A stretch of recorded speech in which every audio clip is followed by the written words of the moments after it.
हमारे स्टूडियो में इस वक्त बर्र-ए-सग़ीर हिंद व पाक के मशहूर उस्ताद और क्लासिकी मौसीकी के सरताज उस्ताद उम्मीद अली ख़ान साहब मौजूद हैं। उस्ताद उम्मीद अली ख़ान उन चंद क्लासिकी मौसीकी के फ़नकारों में से हैं जो राग को नहायत शुद्ध तरीक़े से और सच्चे तरीक़े से गाते हैं और क्लासिकी मौसीकी में किसी किस्म का भी आमिज़श या किसी किस्म की मिलावट बर्दाश्त नहीं करते। ये हमारी बड़ी बदनसीबी है कि उस्ताद उम्मीद अली ख़ान साहब से ये इंटरव्यू उस वक्त लिया जा रहा है जब वो हमारी बात सुन नहीं सकते, सिर्फ लिखी हुई बात को पढ़ सकते हैं। बहरहाल हमने इनसे कुछ बातें की हैं, आप भी इसमें शरीक हो जाइए और सुनिए कि वो अपने मुताल्लिक़ क्या कह रहे हैं। ख़ान साहब, सबसे पहले मेरा सवाल ये है कि आपने कब से गाना शुरू किया, आपके उस्ताद कौन थे, शुरू में क्या क्या चीज़ें आपने सीखी, हमें बताइए। हाँ जी, हमने गाना ऐसे शुरू किया कि जैसे लोग तो गाना किसी 10 वर्ष का हो के 12 वर्ष का होकर सीखते हैं। हमें गाना पैदा होते ही सुनना शुरू हो गया। हमारे कानों में आवाज़ें आने लग गईं, क्योंकि बाप गाता था, दादा गाता था, वो सब गाने वाले थे। इस वजह से हमें बचपने से पैदा होते ही कानों में आवाज़ आने लग गई, तो यानी गाना शुरू हो गया। जब होश संभाली तो गाना 9-10 वर्ष में अच्छा शुरू कर दिया। और वालिद साहब मरहूम उस्ताद प्यारे खां मेरे वालिद थे और उनसे मैंने गाना सीखा और वो बहुत बड़े गायक थे। मैं ये नहीं कहता कि मेरा वालिद था तो बड़ा गवैया था, नहीं, वो बहुत बड़े उस्ताद थे, लेकिन वो बहुत ऐसे गवैये पैदा नहीं हो सकते जी, जितना कि मेरा वालिद गाने वाला आदमी था। उन्होंने आहिस्ता आहिस्ता मुझे शुरू कराया। शुरू करवाने के बाद मुझे ऐसे मालूम होता था कि जैसे मेरे वालिद नहीं, कोई उस्ताद है। मेरे वालिद समझ के मैंने नहीं सीखा, अपने बाप से गाना नहीं सीखा, यही सीखा कि उस्ताद है कोई। क्यों? हर एक चीज़ पर वो इतना मारते थे, इतना कि जैसे को कसाई होता है। ये नहीं कि मेरा बेटा है मर जाएगा, नहीं, जो हाथ में आया मार दिया। राग समझाने की कोशिश करनी कि ये गाना है, ऐसे करना है। एक रोज जी, मुझे टोड़ी समझा रहे थे, मियाँ की टोड़ी समझा रहे थे, उसका गंधार मेरी समझ में ना आए। बहुत कोशिश की लेकिन ना समझ में आया। तो वो यानी मसलन जी,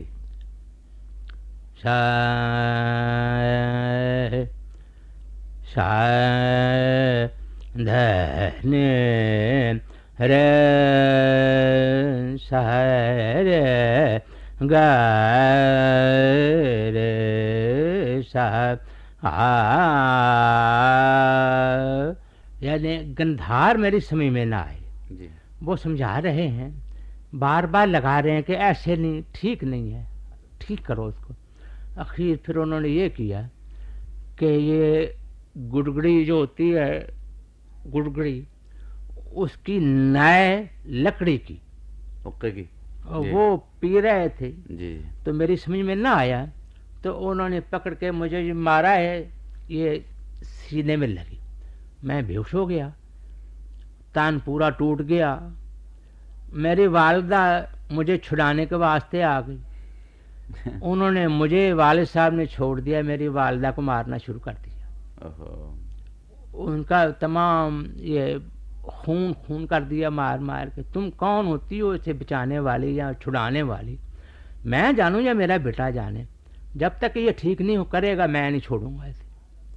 फिर जब वो टोड़ी का गंधार अब ने याद किया, कुछ समझ में आ गया, तब उन्होंने छोड़ा। उसके बाद मैं और बड़े बड़े मेरे रिश्तेदार भी बहुत बड़े गवैये थे जी। मेरा चचा था जमाल खां। अच्छा। वो बहुत अच्छा गवैया था जी जी। वो भी देखते थे मुझे कि ये मार से बचाएं, लेकिन डरता कोई नज़दीक नहीं आता था। मैंने बहुत तकलीफ से गाना सीखा, बहुत तकलीफ़ें की, इतनी कि गवैया आजकल तो कुछ सीखता ही नहीं किसी से। आजकल तो ऐसी खुदराव दिमाग से बातें निकाल कर और कुछ शुरू कर देते हैं। हमने एक एक राग पर बरसों बरस लगाए, तब जाके उन्होंने हमें कुछ गाने के काबिल थोड़ा सा कर दिया। खान साहब, अब एक बात बताइए कि आप क्लासिकी मौसीकी में अपनी शुद्ध गायकी की वजह से मशहूर हैं कि आप शुद्ध राग बहुत गाते हैं। आप ये बताइए, क्या आपने कभी ठुमरी दादरा और गज़ल की तरफ भी तवज्जो दी? क्या गज़लें वगैरह गाई हैं, ठुमरी दादरों की तरफ तवज्जो दी है? हाँ जनाब अली, हमें बताया सही गया है कि सही राग गाओ, शुद्ध गाओ। बिल्कुल। जो मिला के राग गाता है जी, वो उसका असर बहुत बुरा पड़ता है, क्योंकि बुजुर्गों ने एक एक राग पर बरसों गुजार दिए और उसको शुद्ध करने का ख्याल किया कि ये शुद्ध हो। उन्होंने जो बिगाड़ते हैं वो सीखते नहीं, वो ऐसे ही गाने लग जाते हैं। शुद्ध गाना बहुत मुश्किल है, वही गा सकता है शुद्ध जिसने सीखा हो, वो और शुद्ध गाना नहीं गा सकता। हाँ, ये बहुत मुश्किल काम। हाँ, तो मैंने जी शुरू में जी हाँ एक राग मसलन जौनपुरी, जा वाह,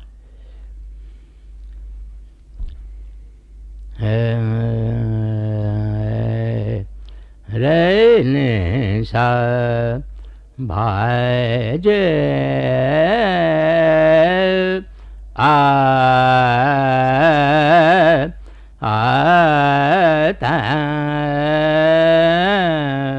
झुंझे रे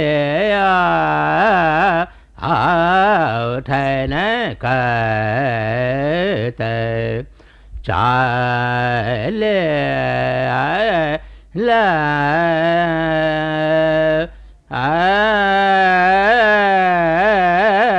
बेले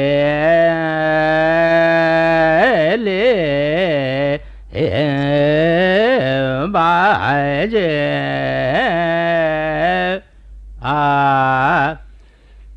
ये जौनपुरी, यानी इस पर भी बहुत मार पड़ी कि इसका जो धेवत है उसको धेवत को निखात के साथ कैसे मिलाना है, वाह, और निखात के बाद धेवत से सीधा मध्यम पर आना है। वो सुर उन्होंने मुझे बताए, बताने के बाद हमें जो राग बताया गया वो सही बताया गया। उसमें कोई यानी जैसे कि घी में मिलावट होती है, इस तरह से कोई मिलावट नहीं की गई। और इसका बड़ा गुनाह होता है जो आदमी राग बिगाड़ के गाता है, मिला के गाता है, दुनिया पब्लिक को खुश करने के वास्ते, बस कुछ कोई शक्ल और मिला दी, उसमें दुनिया खुश हो जाती है। लेकिन ये पता नहीं कि जिन्होंने बनाया है इस राग को, उन्होंने कितनी जान मारी थी। उन्होंने इतनी जान मारी कि अपनी ज़िंदगी ख़त्म कर दी। उसमें जो बिगाड़ेगा वो उस पर गुनाह होगा। मैं पहले बिल्कुल राग गाया करता था। जी हाँ। वालिद साहब मुझे ठुमरी नहीं गाने देते थे। अच्छा। एक रोज मुझे मेरा दिल ऐसे दिल में ख्याल आया कि जरा पहाड़ी गाऊं। अच्छा अच्छा। मैं ऐसे पहाड़ी गुनगुनाने लग गया। वालिद साहब ने 2-3 थप्पड़ मारे, कहने लगे वे ये पहाड़ी जो है ये उदास राग जंगल मांगती है। वाह। ये जंगलों में रुलना और पहाड़ों में फिरना ये है वो, इसलिए खबरदार कभी गाए। लेकिन मैं, अच्छा जी, मैंने गाता था। फिर मेरा दिल भी करे, करते करते उनसे वालिद साहब से चोरी गाया मैंने हाँ, ठुमरियाँ भी गाई। ऐसे ठुमरी शुरू कर दी, ऐसे गाई, दादरा गाया, फिर उसके बाद गजल गाई, फिर पंजाबी गाई, वाह। फिर यानी क्लासिकल के वास्ते, जी हाँ। गवैये आर्टिस्ट के वास्ते लाइट गाना मुश्किल हो जाता है। बहुत मुश्किल। जी हाँ, बहुत मुश्किल होता है। अच्छा खान साहब, कुछ हाल अपनी बड़ी बड़ी महफिलों और जश्न वगैरह का भी सुनाइए कि आपने बड़ी बड़ी महफिलें अटेंड की होंगी, और आप किस किस मुल्क में बाहर जाके आपने अपने फ़न का मुजाहरा किया, ये भी बताइए। जनाब, मैं क्या अर्ज करूं कि बहुत महफिलें देखी। कलकत्ते गया, बम्बे गया, लखनऊ गया, दिल्ली गया, लंदन गया, ढाका गया। ढाका में बहुत लोग खुश हुए, इतने खुश हुए कि जिसका अंदाज़ा नहीं। जिल्लुर रहमान साहब वहाँ के रीजनल डायरेक्टर थे, उन्होंने एक लड़की मुझे दी शागिर्द करिए उसको गाना बताने के वास्ते। मैंने, ओ साकी नाम है उसका, अच्छा अच्छा। उसको मैंने 30 दिन पूरे महीने में उसको दरबारी गवा दी। वाह। दरबारी गवा के रीजनल डायरेक्टर के सामने ट्राई दी। ट्राई देने के बाद पास हो गई, वो प्रोग्राम करने लग गए। वाह। कोई आदमी ऐसा उस्ताद बताइए कि जो दरबारी 30 दिन में बताए। दरबारी तो बहुत मुश्किल राग है, बहुत मुश्किल। दरबारी गाने मुश्किल है बहुत। मेरा प्यार दरबारी के साथ बहुत था। आपका तो खास राग था, बहुत गाते थे हम, मैं बहुत दरबारी गाता था, मुझे उसका खुद मज़ा आता था दरबारी का। जी हाँ। तो वो लड़की बहुत अच्छा गाने लग गई थी। जिल्लुर रहमान ने यहाँ जफ़र शाह साहब को खत लिखा कि ढाका उस्ताद उमैद अली ख़ान को हर 3 महीने के बाद 1 महीना मांगता है तालीम दिलवाने के वास्ते।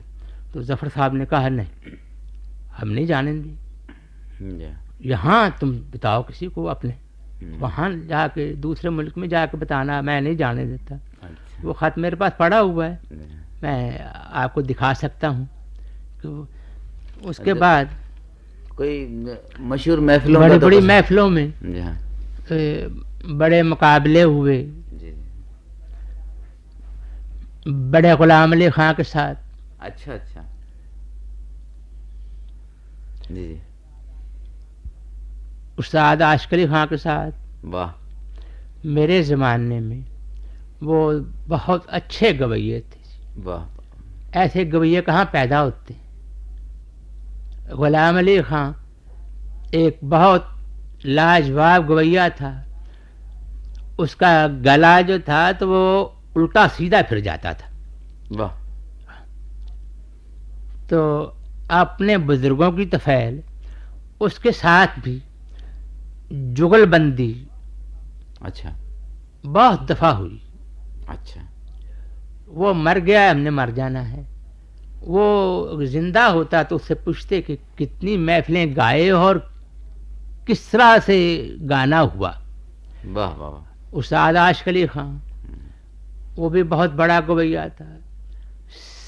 हैदराबाद सिंध में जितने बड़े बड़े रईस थे वो हमको दोनों को इकट्ठा सुनते थे, अकेला अकेला नहीं सुनते थे। हजार हा महफल हमने इकट्ठा गाई। उसके बाद मैं, वो गवैया मर गए, खुदा उनको बेहश्त नसीब करे, आमीन। और उसके बाद काबल गया, लंदन में बहुत अच्छी महफिलें रहीं। जी, अच्छा।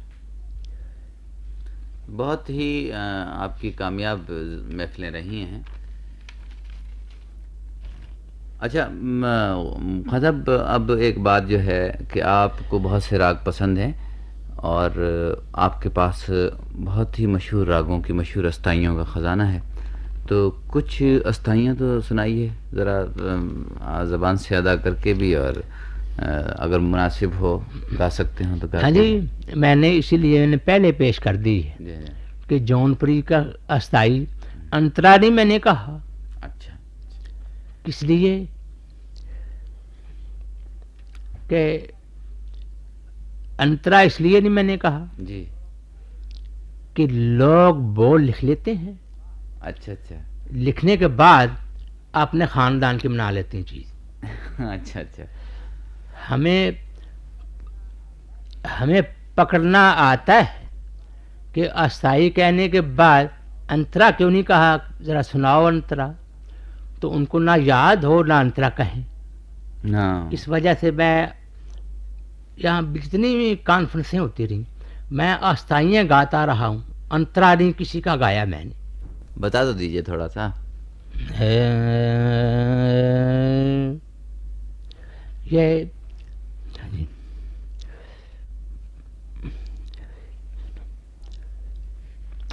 अस्थाई है जी। लच्छा साग,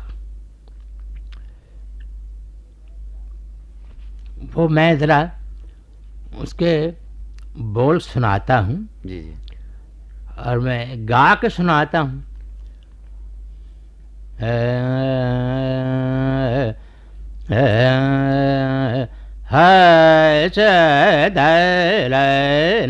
दो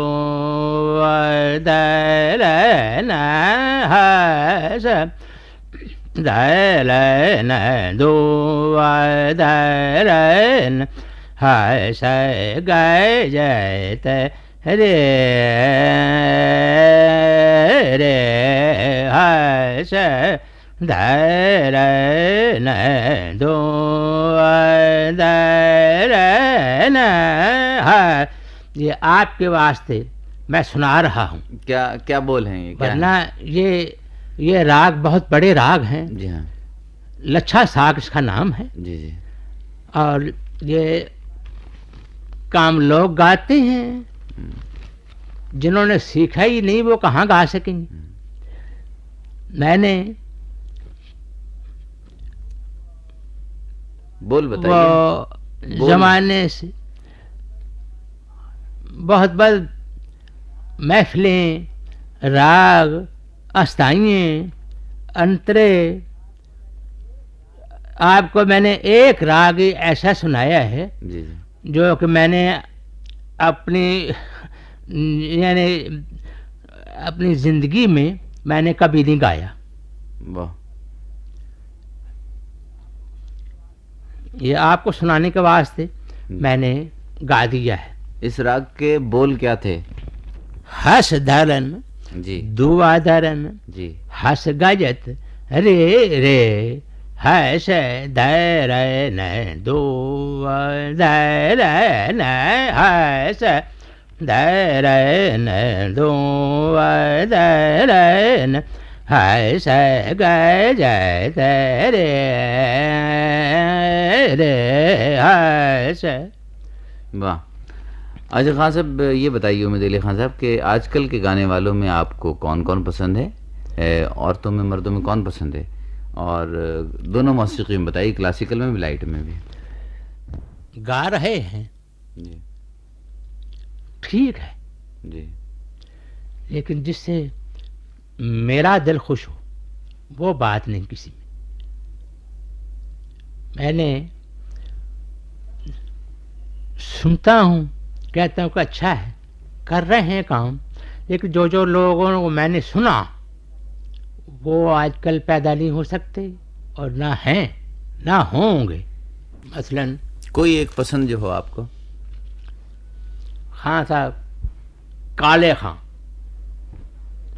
ये तो आप बड़े गुलाम अली खां, ये तो आप पुरानों के नाम ले रहे हैं ना, आज के जिंदा, हाँ जिंदा, उनको सुना। हाँ। अब उनकी गायकी मेरे कानों में है। मैं आजकल के गाने वाले जितने हैं उनको मैं शाबाश दे देता हूँ कि शाबाश है, ठीक है, लेकिन मेरा दिल नहीं कोई भी खुश कर सकता। अच्छा, ये अमानत अली, फतेह अली, या अमानत अली खान तो इंतकाल हो गया बेचारे का, मतलब वो बेचारा बहुत अच्छा सुर में गाता था, वो मेरा भांजा था, मुझे बहुत दुख हुआ है उसका। जी हाँ। फिर उसके बाद ये मेरे भतीजे हैं, मेरे शागिर्द भी हैं, हमीद अली, फतेह अली। अच्छा अच्छा अच्छा। फिर मेरे भाई हैं चचा के लड़के, अहमद अली, रहमत अली, हाँ बहुत अच्छा गा रहे हैं। ये भी खूब गा रहे हैं, सब गा रहे हैं, खूब गाते हैं, अच्छा गाते हैं। मैं सुन के लाइट मौसीकी में कोई पसंद है? लाइट में फरीदा खानम, हाँ फरीदा बहुत अच्छी है। और उसके बाद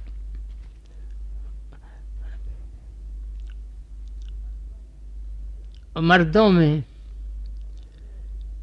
बस यही है, बरकत अली खां मर गया, अब ये है मेहंदी हसन है, वो लाइट गाता है, अच्छा गा रहा है, अच्छा गाता है। ये वही गाना होता है जो दुनिया को खुश कर ले। अच्छा खान साहब, अब एक ऐसा सवाल है जिसको मैं और मेरा हर सुनने वाला बड़े दुख से आपसे करेगा, और ये वो दुख है जिसमें हम हर चंद कहें कि आपके शरीक हैं हम, मगर हम आपके शरीक नहीं हैं, और अजीब तरह की कैफियत होगी, मैं तो सोच भी नहीं सकता कि आप कैसे महसूस करते होंगे। आप ये बताइए कि समात खो जाने के बाद आपको अपनी ज़िंदगी में कोई कमी महसूस होती है? कैसा लगता है आपको?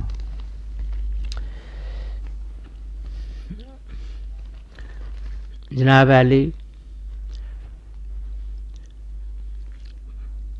मेरे कान बंद होने से मुझे ये तकलीफ हुई है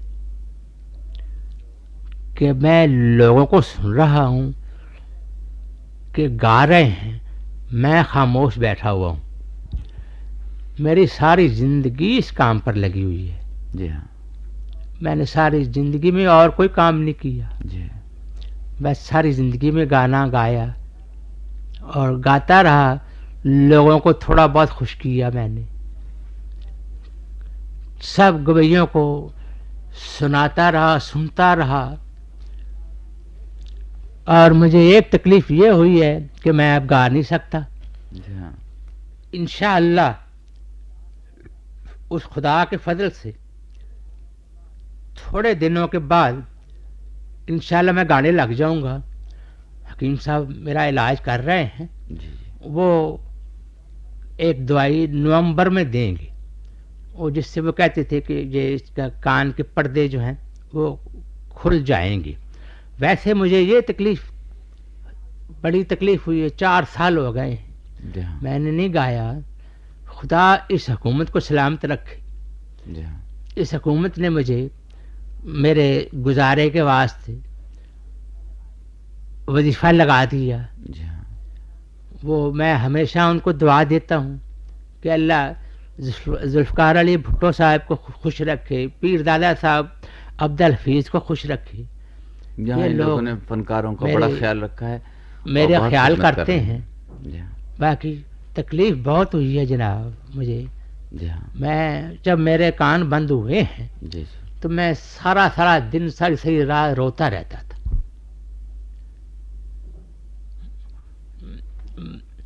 मेरा अब गाना जो है तो ये कान क्यों बंद हुए ये मुझे पता नहीं है जी। मेरा कान जी। इस बंद होने की वजह ये थी कि मैं काबुल गया था। अच्छा अच्छा। मेडिटेशन में गया था। जी। नज़ीर बेगम और ढाका से एक नाजरा बेगम आई थी। वहाँ जाके गाना बजाना, क्या इतनी गर्मी थी कि बादशाह के सामने मलमल का कुर्ता और पजामा पहन के जाते थे, कोट वगैरह शेरवानी कुछ नहीं पहनना। वहाँ जाके सलाम करके गाना गा के, एक रोज़ मैं गाना गा के आया बादशाह को सुना के, तो होटल में जब आया तो 11 बजे थे। मैंने कुंडी लगा के सोने की कोशिश की तो मेरे सर में दर्द शुरू हो गई। ऐसी दर्द शुरू हुई कि मैं दीवार के साथ टकरे मारता था कि मेरा सिर फट जाए और मैं मर जाऊं। इतनी तकलीफ़, 5 घंटे तकलीफ़ होती रही मुझे। उसके बाद मैं सुबह को 6 बजे डॉक्टर आ गए, उन्होंने कुछ इलाज किया, ठीक हो गया। बस मैं वहाँ से आया, लाहौर आते ही शर करके बंद हो गया कान। बस बिना वहाँ से काबुल से शुरू हुई है। अच्छा खान साहब, अपने कुछ मशहूर शागिर्दों के नाम बताइए। हाँ, ये मेरे शागिर्द, ये हमीद अली फ़तेह अली, जी हाँ, ये मेरे शागिर्द हैं। जी। ये अहमद अली रहमत अली, ये भी मेरे शागिर्द हैं। जी जी। ढाका में लड़की साकी मैंने बताई है जी जी। कि वो बहुत अच्छा गाती है। जी जी। और बस, और मैं क्या बताऊं, और भी शागिर्द हैं। अच्छा अच्छा खान साहब, जो इस वक्त आखिर में हम आपसे एक सवाल कर रहे हैं, वो ये है कि आप बहुत बड़े मौसीक़ार हैं और आपकी हर बात हमारे लिए मौसीक़ी के मैदान में भी और बहैसियत इंसान के भी आप बड़े नेक और बहुत अच्छे इंसान रहे हैं। तो खान साहब ये बताइए कि अगर हम आने वाले इंसान को, आने वाले मौसीक़ारों को आपका कोई पैगाम देना चाहें तो क्या आप कोई पैगाम रिकॉर्ड कराएंगे? कोई बात आप उनसे कहना चाहते हैं? ये आजकल जी जो गायकी शुरू है, जी जी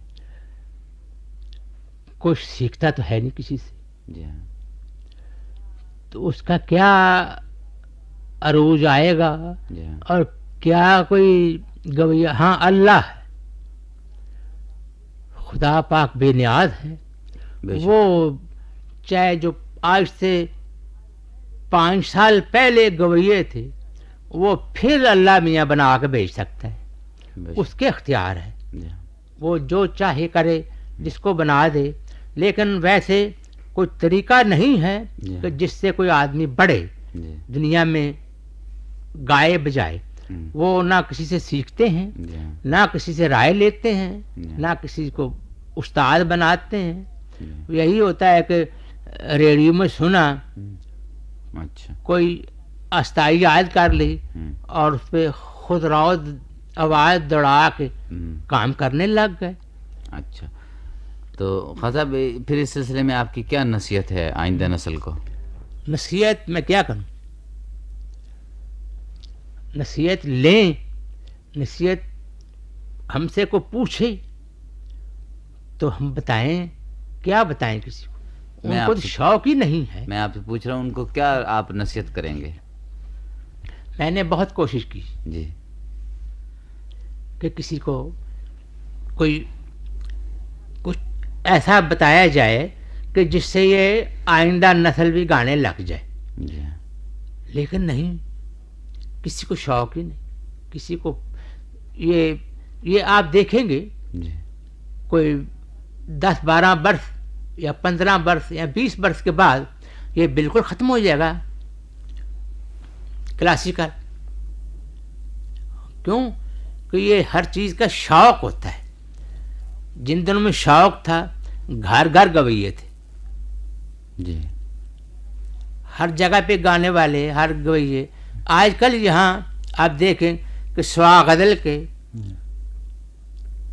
अच्छा, ठुमरी के, कोई नहीं गाता, यही है, क्लासिकल को बुरा समझते हैं जी। और आजकल कोई पता नहीं कि कब तक गाना चलेगा। अच्छा खान साहब, बहुत बहुत शुक्रिया, आप यहाँ तशरीफ़ लाए। खुदा हाफिज़। This program is the sole property of Pakistan Broadcasting Corporation, Islamabad. Piracy in this regard is illegal.